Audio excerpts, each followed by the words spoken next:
আসসালামু আলাইকুম। আশা করি সবাই ভালো আছেন। আজকে আমি আপনাদের সাথে একটা নতুন ভিডিও নিয়ে আসছি। ভিডিওটা হয়েছে কম্পিউটারের মাদারবোর্ড কী কী কারণে সমস্যা হইতে পারে, কী কী সমস্যা হইলে মাদারবোর্ড নষ্ট হয়ে যায়, এই বিষয়টা আজকে আমি আপনাদের সামনে তুলে ধরব। তো সবাই ধৈর্য সহকারে আমার ভিডিওটা দেখেন। আজকে আমরা দেখতেছি মাদারবোর্ডে কী সমস্যাটা, কী জন্য অন হচ্ছে না। কখনো অন হয়, কখনো অফ হয়, একদিন পর পর সমস্যা হচ্ছে। এই জন্য নিয়ে আসলাম দেখতে ল্যাবের মধ্যে যে মাদারবোর্ডে কী কারণে কানেকশন পাচ্ছে না। প্রথমে চেক করে নিলাম যে কুলিং ফ্যানের লাইন ঠিক আছে কিনা, তারপর চেক করলাম আমাদের মেন পাওয়ার সাপ্লাই পোর্ট ঠিক আছে কিনা, সেটাও চেক করলাম। না, সেটাও ঠিক আছে। আমরা নতুন পাওয়ার সাপ্লাই নিয়ে আসলাম, লাগাই দেখলাম পুরান পাওয়ার সাপ্লাইয়ের সমস্যা আছে কিনা, না কোনো সমস্যা নাই, নতুন পাওয়ার সাপ্লাই দেওয়া কানেকশান আসছে না।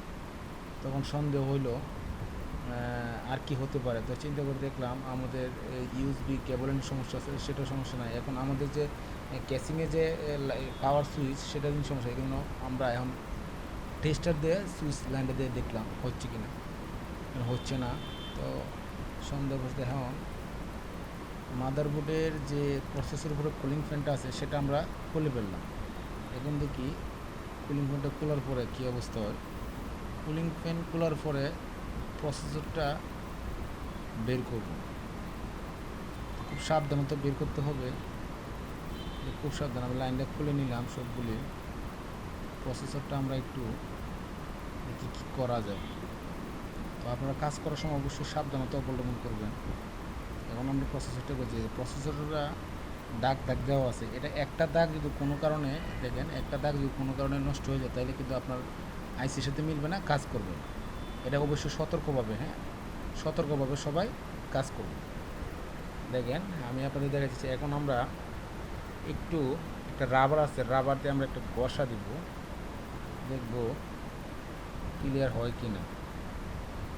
রাবার দিয়ে ঘষা দিচ্ছি, দেখব ক্লিয়ার হয় কি না। তো আর আগে দেখেন মাদারবোর্ডের এই যে চিপগুলি, প্রসেসর যে চিপগুলি খুবই সূক্ষ্মভাবে আপনার দেখা যায়। এই যে দাগ মিলতে হবে, না মিললে কিন্তু কাজ হবে। এই দেখেন মাদারবোর্ড, এই যে প্রসেসরটা আমরা রাবার দিয়ে একটু ঘষা দিবেন। আপনারা আস্তে আস্তে ঘষা দিবেন, জোরে ঘষা দিবেন না। কোনো কিছু ঘষা দিলে এগুলো দাঁতগুলি ভেঙে যাবে। রাবার দিয়ে আস্তে আস্তে দাঁতগুলি ভিতর থেকে ময়লাটা সরে যায় আর কি। এই পেন্সিলের যে রাবার আছে, এই রাবার দিয়ে দিলাম, দিয়ে সাবধানের সাথে লাগাইতে হবে। এই যে ক্লিপটা খুব আস্তেভাবে লাগাইতে হবে। ঠিক আছে। এখন আমরা টেস্ট করব যেটা সমস্যা আছে না। এখন আবার র্যামটার একটু পরিষ্কার করে দিই, যদিও সমস্যা নাই, কিন্তু র্যামে অনেক সময় ময়লা কারণে হইতে পারে। তো র্যামটা আমরা একটা রাবার দিয়ে একটা বসা দিয়ে পরিষ্কার করে নিলাম। এই যে পরিষ্কার করে নিলাম। এই যে পেন্সিলের যে রাবার আছে, পেন্সিলের লেখা মোছার জন্য এই রাবার দিয়ে মোড় দিবেন। তো অন্য কিছুতে মোড় দিলে কিন্তু নষ্ট হয়ে যাবে, এটা খেয়াল করেন। এখন আমরা র্যাম লাগাই দিলাম। এখন প্রসেসরের উপরে যে কুলিং ফ্যানটা আছে, সেই কুলিং ফ্যানটা ছাড়াই আমরা একবার টেস্ট করবো। কারণ কুলিং ফ্যান ছাড়া সর্বোচ্চ আপনারা 1 মিনিটের বেশি, 1 মিনিট 20 সেকেন্ড 40 সেকেন্ড চালাতে পারবেন। 40 সেকেন্ডের বেশি চালাবেন না, তাহলে আপনার প্রসেসর হিট করে বন্ধ হয়ে যাবে, পুড়ে যাওয়ার সম্ভাবনা আছে। আমরা এখন কুলিং ফ্যান ছাড়াই কানেকশান দিব, দেখবো আমাদের ঠিক আছে কিনা। এই যে পাওয়ার সাপ্লাই লাগাইলাম, মাদারবোর্ডে কানেকশান দিয়ে দিলাম পাওয়ার সাপ্লাই, কিন্তু কুলিং ফ্যানটা প্রসেসরের উপরে লাগায়নি। মানে কুলিং ফ্যানটা প্রসেসরের উপরে লাগানো হয় নাই। কারণ চালানো যায় 50 সেকেন্ডের মতন চালাইতে পারবেন, সমস্যা হবে না।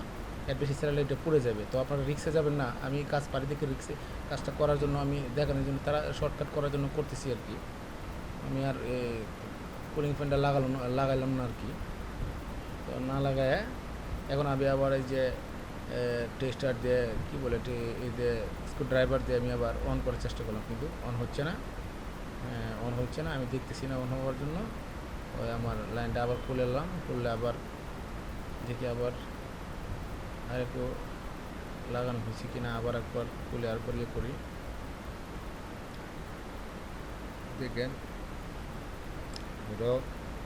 আরেকটা নিয়ে আসলাম, নতুন আরেকটা পাওয়ার সাপ্লাই, ওটা দিলাম। এখন মাদারবোর্ডে আবার কানেকশানে দিলাম, আবার পাওয়ার লাইন লাগাইলাম সাপ্লাইয়ের মধ্যে। দেখেন আমরা সরাসরি দেখাইতেছি। দেখুন এখন আবার স্ক্রু ড্রাইভার দিয়ে আবার আমি দিতেছি, বাড়ি দিতেছি, অন হয় কি না। সুইচের সমস্যা থেকে সুইচে অনেক সময় এই জন্য সরাসরি আমি বাড়ি দিতেছি, বাড়িতে কিন্তু হচ্ছে না, তাও হচ্ছে না। তো আমরা এখন কোনো আবার আবার দিলাম, কিন্তু তাও হচ্ছে না। দেখেন, তাও হচ্ছে না, তাও হচ্ছে না। তো আশা করি সবাই বুঝতেছেন আমাদের চেষ্টার ত্রুটি নাই। ফাইনালি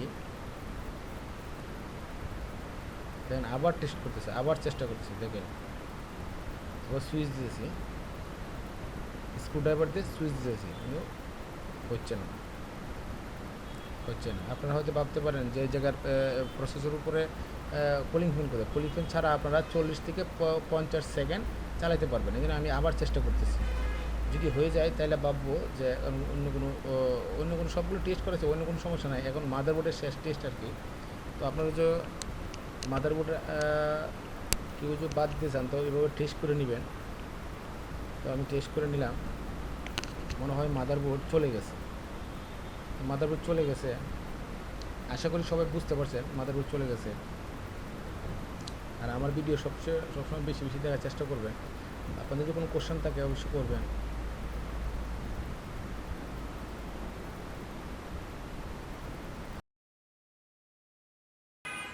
ঠিক আছে বন্ধুরা, সবাই বুঝতে পারছেন আজকে কী বিষয়ে আলাপ করলাম। কম্পিউটারের মাদারবোর্ডে কী কী সমস্যার কারণে নষ্ট হয়ে যায়, সেটা অবশ্যই আমার ভিডিও দেখে আপনারা বুঝতে পারছেন। এইরকম সমস্যা হলে আপনারা বুঝবেন যে মাদারবোর্ডের সমস্যার জন্য হয়। কিন্তু আমি আপনাদের সাথে পুরোটা বিষয় তুলে ধরলাম। ঠিক আছে, ভালো থাকবেন, সুস্থ থাকবেন। আজকে এই পর্যন্ত শেষ করলাম।